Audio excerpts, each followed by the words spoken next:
Hi, I'm James Smith of J&E Grocery. In the 1980s, these 30-second TV ads brought a lifetime of recognition to James Smith, owner of J&E Grocery. And this week's specials are 1 pound mild morel roll sausages, $1.29. The store, a fixture for nearly 40 years on Rochester's west side.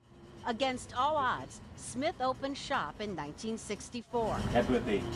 In the 1950s, black men and women moved to Rochester by the thousands for the promise of new opportunity, only to be locked out of jobs.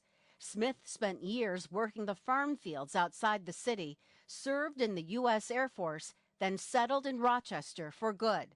He dreamed of selling foods he grew up with in the Deep South, but the banks would not give him a loan.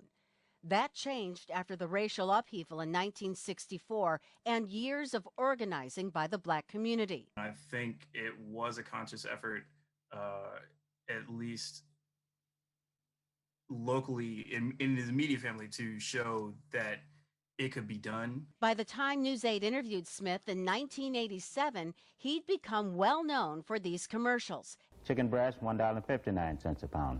Pig And feet, respected 69 for cents a his pound. leadership in the community. Smith started scholarship funds for black students and promoted other minority-owned businesses.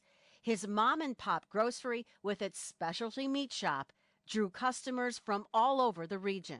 Chitlins that are cooked, that are pre-cooked, that are clean, that are hog stomach, those things have been eaten by me and people that I know for years. It was an amazing place.